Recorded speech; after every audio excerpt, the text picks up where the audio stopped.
Pathian chi pai ibu kang u lalpa chu fakra u kan pathian faka zahi athasiya chu anuamin fakhi aom reng ani lom thu soya lalpa chomoin la sa ula chingchang nen kan pathian fakin zai ra u athu lalpan kan satal mo som se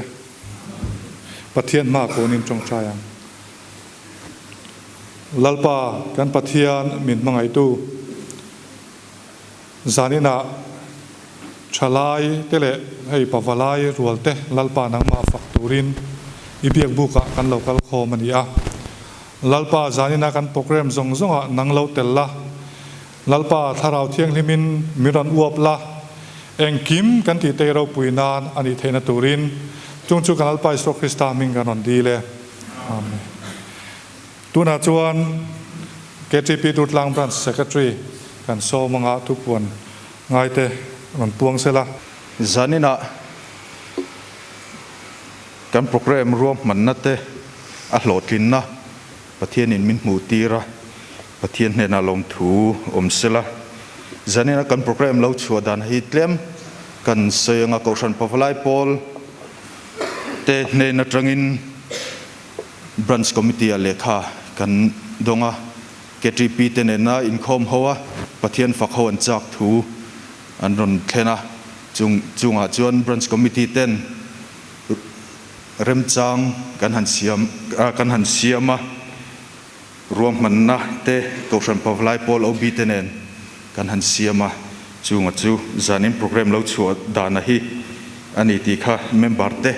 kanin shirtir masa ani zanina kausan pawalai pol mai pelama kausan nu ho lampang melte ming musat kan muwa kanal pai so krista min KTP Tutlang branch chuan chibai kan lo buk cheu ani kanin khom program hetiang aniang kanin khom man roi tu hi pusi zoram sanga KTP assistant leader ania chantu pulal danglova kausan pawalai pol committee member aniang zai roi tu pulalom kima KTP treasurer ania ani hian phungbom te somin chung ho chu sangni somni atranga sangni somni pani chunga bielzai pol member te anni asering le tholom khon na thoktu theka asering subcommittee te anni zanin huna hei hun lomom deuh mai an changa kalom hle ni pathian thu longai thangu FSC bunga chang so panga tang hian kan chiarange FSC bunga chang so panga tangin chuti chuan mi fing lo te anga lovin mi fing te anga zokin inom dan fim khuro ni te hi a that lo wangin rem chan na te leizel ro chumi wang chuan a du sula lalpa du zong enge ni ti lo se to ro tin wain ruin su chumi a chuan in sum lo na a sia tharawa khatin zo ro fakna hlate pathian hlate tharau lam hlate in betonin lalpa chu in thinlunga hla sakin tingtang kai sakro kan lalpa isu Krista mingin pathian pa nge hena chuan engkim chunga lom thu silfo ro Krista tridekin in tulut ton theu ro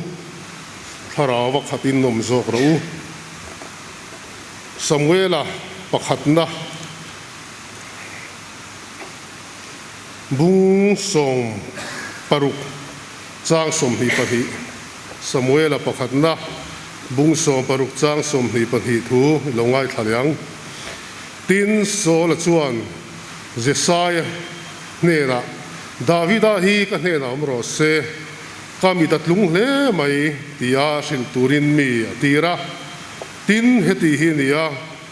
pathian ti ram huain sola amana piangin Davida chuan tingtang ala atum thina ti chuan sola chu alo hara a thale thina tin ram huai chuan a chua san thina pathian ma kunin I chong trai ngu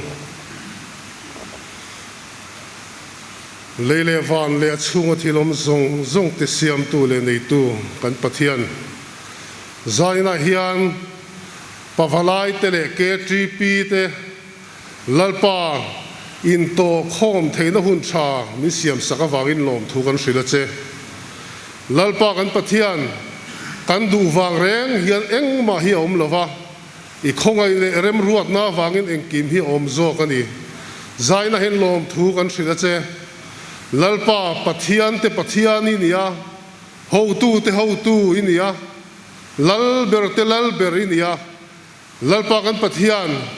engkim mai hi isiam ikut chuak te kan ni wangin lom thu kan hril chia lalpa kan pathian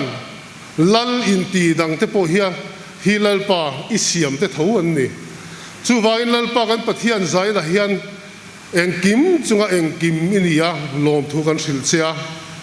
lalpa kan pathian fapa Isu Krista manga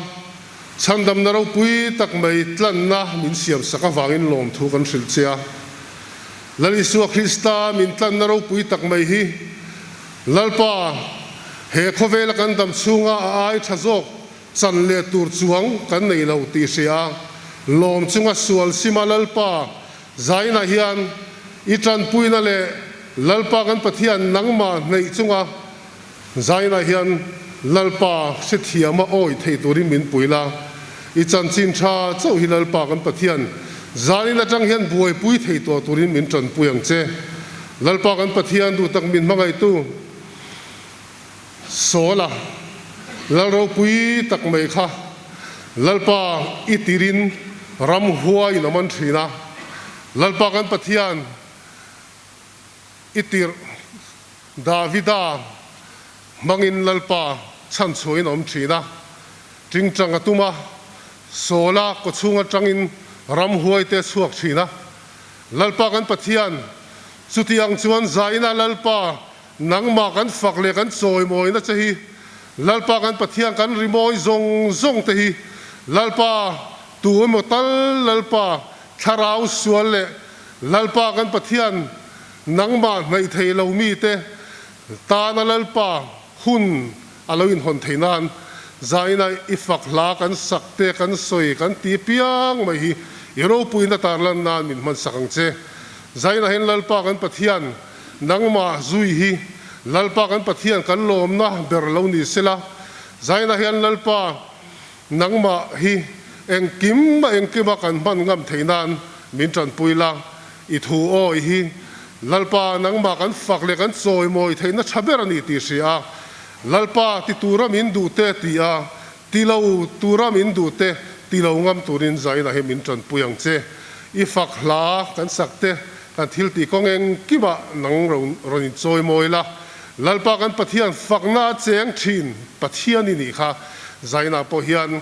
lalpa fak che kan dua choi moi che kan dua I phue ma wangin lalpa zaina hin choi moi che kan dua tharawin kan zain lalpa min ti har tharang che ro puina le choi moi na zong chang la hei ka lalpa du taki Isu Krista min ga dira che amen I trong trai ang u thil pek zong a luber lal Isu Krista min pe a chumi zara chuan chandam na kong min hon saka wangin lom thu kan thila che lalpa kan pathian engkim mai hi nangma tanga chuak ini a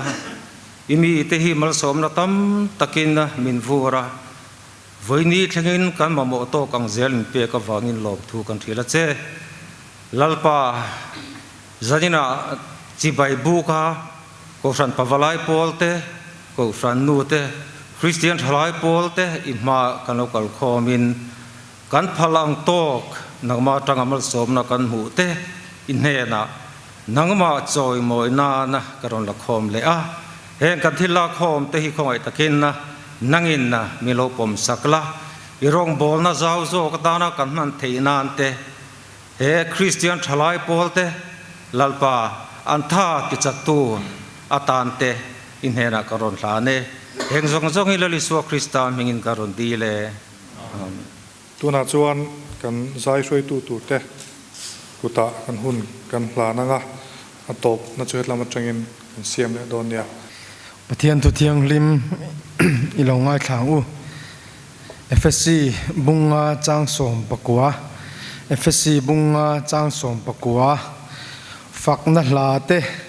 pathian hlate tharau lam hlate in betonin lalpa chuin thinlunga hla saksakin tingtang kai sakro tin Bible chang mundangami hen chiar le kan dua sam za pathum chang khat o kanun na lalpa chu fakla ka ko chung om zong zong te u aming thiang nim chu fakro u o kanun na lalpa chu fakla ka ko chung om zong zong te u aming thiang nim chu fakro u athu thiang lim kan chiar te lalpan kan zatan malmin som sakro se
Yesu Krista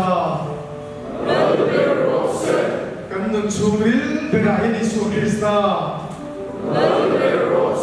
kan ni tim duna Yesu Krista afak la sak velin par sak tu Yesu Krista Hallelujah amen going to meet him oh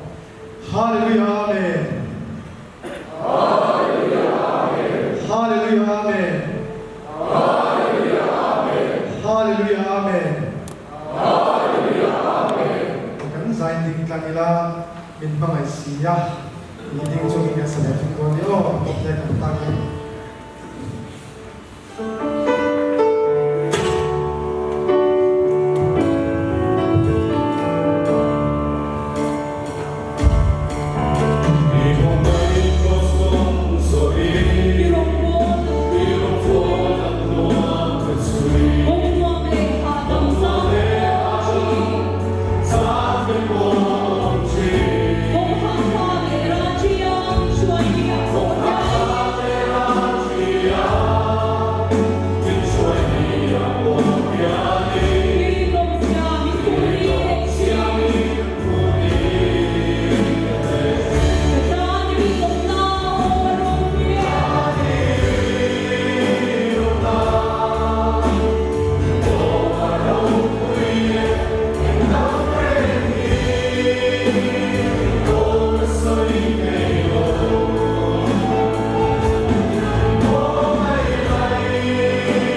kan ite ni sia te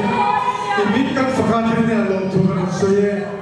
lapa sari kan hun bana khan idulo zo kan lo soy kan lo ti palo pani chuan athara ngai kan kan di le boke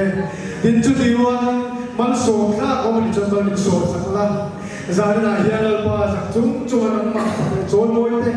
din lapa te to ko ka phang le chon moi chu tianga chuan nu chi be ki chuan nu chi har sam to tu to ko no eng po ni se lapa i fakna thil ti te na bang kan thil lo ma thu se je la che yang so so kan lapa tu bai so ni kan no di le